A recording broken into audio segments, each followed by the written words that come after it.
The entrepreneur's trap. Are you falling in it like me? Today's topic is really kind of personally developing me to pay attention to what I'm doing and what I'm teaching, not just what I say and I know that we should do. This is a convoluted way of talking and starting, but are you tracking in your business? That's what this is all about. What are we measuring? What are we looking at?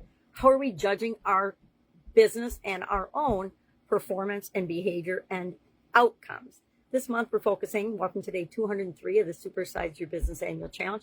All this month we're focusing on contribution. How do we impact and interact with the world around us? And a lot of us have been taught, me included, and I still teach it.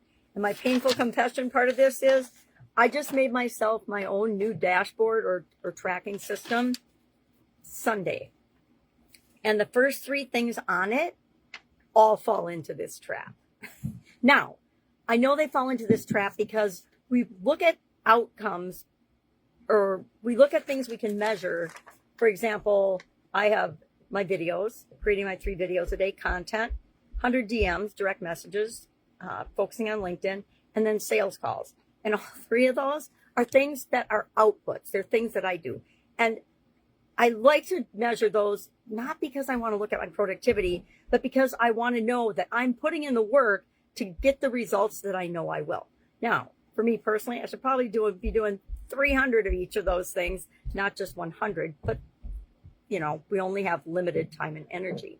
So my question for you today is, are you measuring things only like that are outputs for you and the people in your organization, or are you looking at the impact of the actions that they take?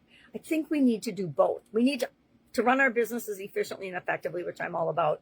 We need to look at what are we putting into it in terms of measures, but also we need to capture and pay attention to the impact that we're having on the world around us, on our communities, on other people's lives. And we need to be capturing those as well. I do that by journaling, but I've never actually consciously thought about keeping track of it for my businesses, right? And I think that it's important that we do.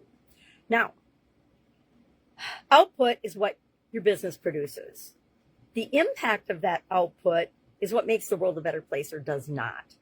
The metrics that we use that matter most to us, they can't. When it comes to impact, how do you measure that? You cannot measure lives change. I guess you could collect them, but you still only know the tip of the iceberg.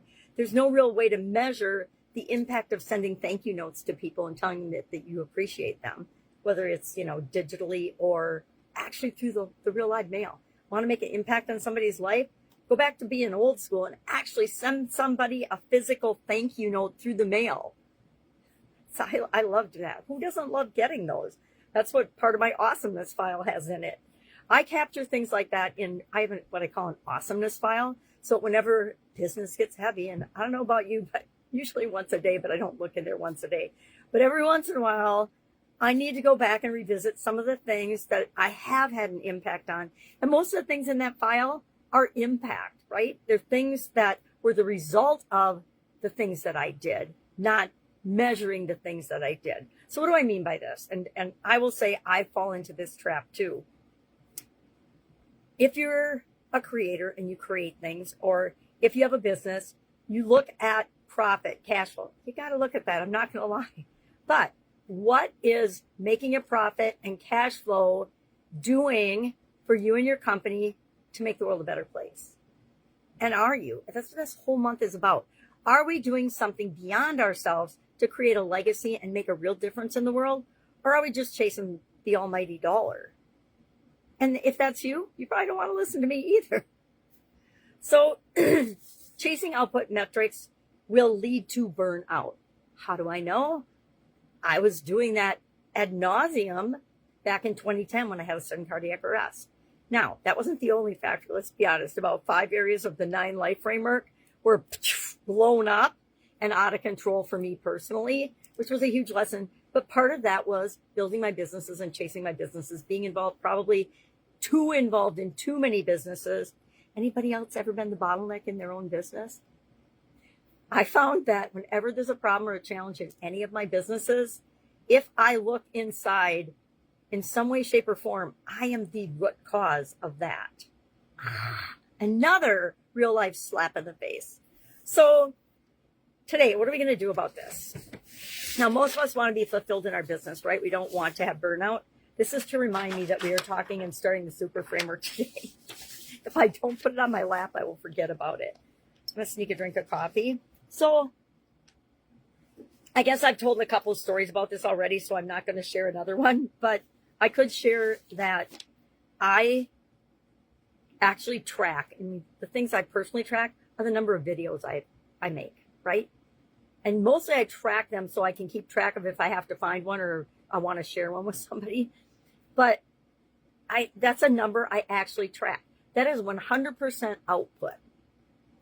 Now, what I should be tracking is what is the impact of those videos and me making that content on the people that view it, on the people's life. Instead of looking at number of views and likes and comments, why am I not looking at, well, and I am, but why am I not really focusing on the impact that those have and trying to make them better? Which I am trying to make them better. I know it's hard to tell, but I'm working on a new format that YouTube actually says, this is what you need to do format-wise. And it's like a 10-step thing. And being legally blind, I can't see my notes. Like, I keep notes on it, but I can't see them anyway. So it's kind of like an exercise in futility. But what I'm going to do is just line them up and put the headings so I can start getting in the habit of presenting my material in that format. Why? Because it will have a bigger impact and get better results. So let's quick talk about the S in our super framework. S stands for specify target, which is why I like this to symbolize that. Hit the spot, or bullseye is the center of the target. So we need to know what that target is. What are we shooting for? What are we aiming for? So your action item today is twofold. Number one, are you in any way, shape, or form tracking the impact of the inputs and the outputs that your company produces? And number two, what is the contribution area that you're going to focus on, a goal for the end of the year, by the end of the year, and specify that. What is the target for that? What do you want? All right, that's it. If I can help you in any way, hit me up and ask. Otherwise, have an awesome day, and I'll, of course, be with you tomorrow. Bye.